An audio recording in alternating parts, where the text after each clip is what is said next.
अस्सलाम वालेकुम my YouTube family, कैसे हैं आप सब। अल्हम्दुलिल्लाह हम बहुत अच्छे हैं, माशाल्लाह से ठीक हैं। और आज मैं बच्चों को, ट्यूशन वाले बच्चों को प्रीपोजिशन पढ़ाना चाहती हूँ। और आज इनकी ट्यूशन में मैं स्टार्ट करती हूँ प्रीपोजिशन से। तो आज आपको हम पढ़ा रहे हैं सारे बच्चों को प्रीपोजिशन। क्या पढ़ा रहे हैं? प्रीपोजिशन। प्रीपोजिशन। प्रीपोजिशन का मतलब होता है कि किसी भी चीज़ का हमको पोजीशन बताना है ना, कि किस पोजीशन पे वो है, कहाँ पे वो है, कैसे है। तो कोई भी आप वस्तु है, इंसान है, पर्सन है, प्लेस, पर्सन, थिंग, जो भी है, तो इसकी पोजीशन को बताना कि वो किस पोजीशन पे है, वो कहलाता है प्रीपोजिशन। क्या कहलाता है? प्रीपोजिशन। प्रीपोजिशन कहलाता है। जैसे उदाहरण के तौर पे अगर कोई कार है, कार के अंदर कोई बैठा हुआ है, कोई इंसान बैठा है या कोई चीज़ है, जैसे मान लो कार के अंदर कोई पर्सन बैठा हुआ है, तो उसको बोलेंगे हम इन। क्या बोलेंगे? इन। क्या बोलेंगे? इन। कार के अंदर है तो वो इन है, ठीक है। अगर कोई ग्लास है, ग्लास के कहना चाहिए ग्लास है, ग्लास के अंदर कोई पिन है या बॉल है, तो वो कहलाएगा इन। क्या कहलाएगा? इन। अब ये टेबल है, ये डाइनिंग टेबल है। इस टेबल के ऊपर अगर हमने ये एसी का रिमोट रखा या पैन रखा या कोई भी वस्तु रखे, तो ये क्या कहलाएगा? ऑन। नहीं, ये ऑन कहलाएगा। क्या कहलाएगा? ऑन। प्रीपोजिशन का मतलब उसकी पोजीशन बता रहा है, वो वस्तु की पोजीशन बता रहा है, उस थिंग की पोजीशन बता रहा है कि वो कहाँ पे है। उसकी पोजीशन माइंड में समझिए मैं क्या बोल रही हूँ, कि वो अपनी पोजीशन बता रहा है। जैसे ये रिमोट है, ये एसी का रिमोट किस में है? डाइनिंग टेबल के ऊपर है, तो ये क्या कहलाएगा? ऑन। On the table. क्या कहलाएगा? On the table. On the table. अगर यही हम डाइनिंग टेबल के नीचे रखेंगे, डाइनिंग टेबल के नीचे या टेबल के नीचे रखेंगे, तो वो कहलाएगा अंडर। क्या कहलाएगा? अंडर। UNDER, अंडर, ठीक है, अंडर कहलाएगा। यही चीज हम डाइनिंग टेबल के नीचे रख रहे हैं, तो वो अंडर कहलाएगा। इसकी पोजीशन बता रहा है प्रीपोजिशन। जैसे हमने आपको आर्टिकल्स पढ़ाया था ना, AN और द का यूज बताया, फिर इज, आर, एम का यूज बताया, और अब आज बता रहे हैं आर्टिकल्स। तो आर्टिकल्स अब बता रहे हैं आपको प्रीपोजिशन, मतलब किसी भी वस्तु का पोजीशन बताना, वो होता है प्रीपोजिशन। अब ये एसी का रिमोट ऊपर रखेंगे, ऑन हो गया। यही हम नीचे रखेंगे तो वो अंडर हो गया, ठीक है। अगर हम इसको रख रहे हैं, क्या कहना चाहिए, ये जो रिमोट है, इसको हम डाइनिंग टेबल के बगल रख रहे हैं इधर, तो वो क्या कहलाएगा? बिहाइंड। क्या कहलाएगा? बिहाइंड। क्या कहलाएगा? बिहाइंड कहलाएगा। वैसे ही अगर हम जैसे ये दो बॉटल्स हैं, है ना, या ये पैन है, और ये एक और क्या कहना चाहिए, थिंग है, ब्लूटूथ है, हम इन दोनों के बीच में इस रिमोट को रख रहे हैं, तो ये क्या कहलाएगा? बिटवीन। क्या कहलाएगा? बिटवीन। क्या कहलाएगा? बिटवीन। जब कोई दो के बीच में है पोजीशन में, जैसे बच्चे मेरे अगल बगल दो बच्चे खड़े हैं, हम इन दोनों, मेरी पोजीशन क्या में है? अभी बिटवीन है। क्या है मेरी पोजीशन? बिटवीन है। मेरे बगल में कौन है? बिहाइंड। ये है मेरे बगल में, ठीक है, मुझसे लगा हुआ है, ये बिहाइंड है। अच्छा, ये एक हो गया आपका बिसाइड। बिसाइड ये बगल हो गया मेरे, कौन हो गया? बिसाइड ये हो गया। बिटवीन हो गया बीच में, जैसे बिहाइंड हो गया बीच में, जैसे कि कोई ग्लास है और ये बीच में है, तो वो बिहाइंड हो गया। लेकिन बिटवीन कब होता है? जब दो के बीच में रहेगा तो वो बिटवीन होगा। प्रीपोजिशन मतलब पोजीशन बता रहा है, इन दो के बीच में मैं हूं, तो मेरा क्या पोजीशन है? बिटवीन हम। वैसे ही बिसाइड एक आगे प्रीपोजिशन में होता है बिसाइड। बिसाइड होता है बगल में, मेरे इस लेफ्ट के बगल में ये खड़ी है, तो ये मैं क्या बोलूंगी? बिसाइड। क्या बोलूंगी? बिसाइड। आपके भी बगल में जो खड़े रहेंगे तो आप क्या बोलोगे? This is a beside. इधर बिसाइड, माई बिसाइड स्टैंड अप गर्ल्स, माई बिसाइड स्टैंड अप बॉयज, माई बिसाइड स्टैंड अप गर्ल्स। आप बगल को बोलोगे बिसाइड, ठीक। कार के अंदर है या ग्लास के अंदर है या कमरे में है, तो वो कहलाता है इन। क्या कहलाएगा? इन। टेबल के ऊपर है तो वो कहलाता है ऑन, ठीक है। टेबल के नीचे है तो वो कहलाएगा अंडर। आगे समझ में?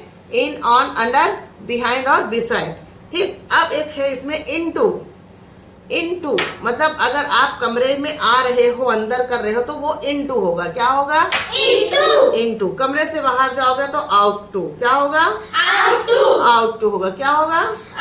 तो इस तरीके से आपको आज हम प्रीपोजिशन समझाएं। अब इसकी मैं आप लोगों को सेंटेंस बना कर दूंगी और फिल इन द ब्लैंक्स दूंगी, तो आपको उसमें इसको फिल करना है सेंटेंस को, ठीक है। जैसे कि मैं बोल रही, अच्छा नेक्स्ट टू, इसमें एक नेक्स्ट टू भी है, बहुत सारे नेक्स्ट टू, मतलब ये मैंने एक पेन रखा, इसके बाद मैंने एक ब्लूटूथ रखा, इसके बाद मैंने एक क्या रखा है, रिमोट रखा है, ठीक है। तो अब बताइए नेक्स्ट हुआ ये भी नेक्स्ट हुआ। ये मेरी चाय मेरे मियाँ ने बना के दी है मुझे, थैंक यू। ये पेन है कि नहीं पेन, बताइए। Yes, ma'am. उसके बाद ये वाली है, ये नेक्स्ट हुआ ना, इसके बाद नेक्स्ट हुआ ना, मतलब इस तरीके से जो उसके बाद आता है वो नेक्स्ट टू कहलाता है। क्या कहलाएगा, Next to. नेक्स्ट टू कहलाता है। तो ये आज आपका प्रीपोजिशन था, ठीक है। और जो चंद्रा जी आपको जो हमने कॉपी दिया था लिख के, वो लेके आइए, जो आपको कॉपी दी है इंग्लिश में लिखकर वो लेके आइए, ठीक है। तो इस तरीके से आप आज क्या पढ़े हो, प्रीपोजिशन। क्या पढ़े आज आपने, प्रीपोजिशन। किसी भी पोजीशन बताना, जैसे मेरी पोजीशन अभी बिटवीन में है, हूं ना मैं बीच में, हिंदी में आप बीच में बोलोगे, उसको इंग्लिश में बिटवीन बोलेंगे। तो इस मतलब मेरी पोजीशन बताए ना, प्रीपोजिशन। प्रीपोजिशन यानी किसी की पोजीशन को बताना प्रीपोजिशन कहलाता है ना, कि वो कहाँ पे है, बगल में है, ऊपर है, नीचे है, बीच में है। तो इस तरीके से हम पोजीशन बता रहे हैं तो वो क्या कहलाता है, प्रीपोजिशन कहलाता है। अगर हम कमरे में इंटर कर रहे हैं, ठीक है, हम कमरे में इंटर करेंगे तो इनटू बोलेंगे, क्योंकि अंदर में है, अंदर आ रहे हैं, तो क्या बोलेंगे हम उसको, Into. इनटू बोलेंगे। और हम कमरे से बाहर जाएंगे तो आउट टू। Out. आउट है ना भाई, बाहर जाओगे तो आउट होगा ना भाई। आउट, इन यानी अंदर में, और बाहर यानी आउट यानी बाहर। तो इनटू और आउट टू जान गए। अच्छा एबव, एक इसमें एबव भी आता है। एबव होता है जैसे हम ये इसको उछाले, है ना, बॉल हमने ऐसे टॉस किया, बॉल को हमने उछाला, तो पंखे और जमीन के बीच में अगर वो है, ऐसे लटक रहा है, एबव, ये एबव है, बीच में आया वो एबव, हमने ऐसे ऊपर उठाया वो एबव है। क्या है वो, Above. एबव बोलेंगे। इसी तरीके से आज हमने आपको सारे बच्चों को आज हमने इंग्लिश में लिखने के लिए दिए थे, 2 दिन पहले ही हमने इन बच्चों को रिटर्न के लिए दिए थे, रिटर्न लिखने के लिए दिए थे, कि जैसे कि है रीड दिस, वेट हेयर, और है आपका लॉर्डली, स्पीक लॉर्डली। इसमें से किस बच्चे को याद हो गया है, हैंड योर रेज। अच्छा ये बताइए रीड दिस, रीड दिस कौन बताएगा मुझे, yes come here, you come here, Read this यानी पढ़ना. इधर देख के बताइए। Read this यानी पढ़ना. पढ़ना नहीं है, रीड दिस, दिस का मतलब क्या है, इसे, दिस, हाँ रीड दिस बताइए। इसे. Read this मान ले. इसे पढ़ो, इसे पढ़ो. रीड दिस यानी इसे पढ़ो। Read this यानी इसे पढ़ो. Yes. Wait here, Wait here. Wait here, wait here यानी क्या होता है, यहाँ रुको। यहाँ रुको. वेट यानी रुकना, हेयर यानी यहाँ, तो क्या होगा वो, यहाँ रुको, यहाँ रुको। वैसी है स्पीक लाउडली, जोर से बोलो। Speak loudly. जोर से बोलो. हाँ, आप लोग जोर से मत बोलेंगे, नॉर्मली बोलिए स्पीक लाउडली। Speak loudly. इसका मतलब होता है कि जोर से बोलो। इसका मतलब होता है कि जोर से बोलो. यस, है ना। एंड सेकंड आपका आ गया look outside. Everyone student is the speak, not the loudly, but some student is the speak to English. ठीक है, okay. Outside, you now answer outside, and then you now answer outside.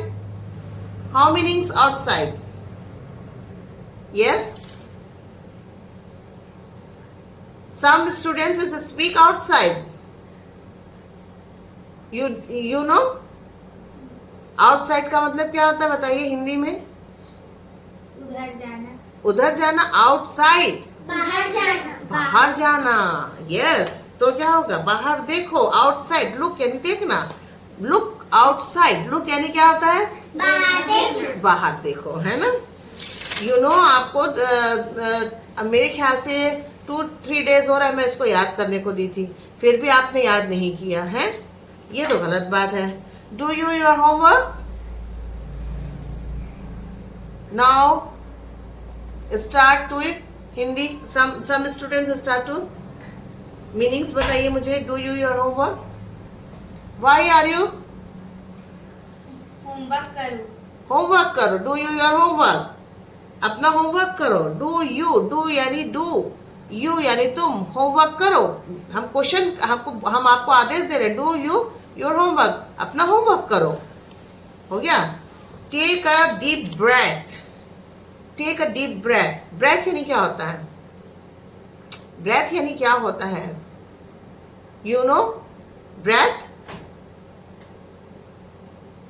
इधर आइए आप boys, इधर आइए, आप इधर आइए। किस में बैठ गए हो? इधर आइए, बताइए। Take a breath, take a deep breath. Deep यानी क्या होता है? डीप यानी गहरा। डीप यानी क्या होता है? गहरा। Take a deep breath, take यानी लेना कोई भी चीज। देखो अब मैंने अभी टेक इट कप, मैंने कप को पकड़ा, है ना। अब कप के अंदर क्या है? तो ये इन हुआ ना, एक तो हो गया इन। अब इसमें take a deep breath, breath यानी सांस लेना, ब्रेथ यानी सांस लेना। डीप यानी गहरी, टेक यानी लेना, गहरी सांस लेना। क्या होता है? गहरी सांस लेना। टेक अ डीप ब्रेथ यानी होता है गहरी सांस लेना। इस तरीके से आप अपने बच्चों को आप भी सम वर्ड्स, फ्यू वर्ड्स आप रिटन में दीजिए और उसको 5 टाइम्स 6 टाइम्स आप उसको रिटन कराइए, राइटिंग कराइए और रीडिंग कराइए। फिर नेक्स्ट उसको फिर पूछिए। आप डेली 5 सेंटेंस आप डेली बच्चों को दीजिए और वो बच्चे उसको लिखेंगे, राइट करेंगे एंड देन रीड करेंगे। फिर आप देन उनसे आप आंसर्स करेंगे। उसके बाद आ गया है टर्न राइट। बताइए टर्न राइट, बताइए। You know turn right? Turn right यानी क्या था? राइट यानी क्या होता है? दाएं, दाएं मुड़ो। क्या है? दाएं मुड़ो, है ना। टर्न राइट यानी क्या होता है? दाएं मुड़ो। इस तरीके से। उसके बाद है बी क्वाइट, बी क्वाइट शांत रहो, शांत रहो। बी क्वाइट शांत रहो। शांत रहो। Try again, try again. Try again यानी क्या होता है? बताइए try again. Some students is the answer to me. Try again. How many students to answer this? And do you know my YouTube channels? आप भी अगर आप देख रहे हैं, सुन रहे हैं, तो आप भी बताइए ट्राई अगेन इसका मतलब क्या होता है। बहुत को तो मालूम होगा, सभी को मालूम होगा नेचुरल से। आप मुझे सब्सक्राइब करिएगा और लाइक करिएगा और इसके आंसर्स बताइएगा। ट्राई अगेन, ट्राई अगेन का मतलब क्या होता है बताइए। फिर से कोशिश करो, फिर से कोशिश करो। फिर से कोशिश करो। फिर से कोशिश करो। Try again, try again. Try again. Try again. बोलिए सब्सक्राइब करिए सब्सक्राइब करिए एंड लाइक करिए। एंड लाइक करिए। ओके, अल्लाह हाफिज। अल्लाह हाफिज़। ताकि मैं आगे और वीडियो बना सकूं। और मुझे कमेंट्स तो आ ही नहीं रहे हैं, मुझे समझ ही नहीं आ रहा है कमेंट्स का, तो प्लीज़ कमेंट्स भी करें और प्लीज़ लाइक एंड सब्सक्राइब करिएगा। हाँ, क्या बोल रहे थे आप?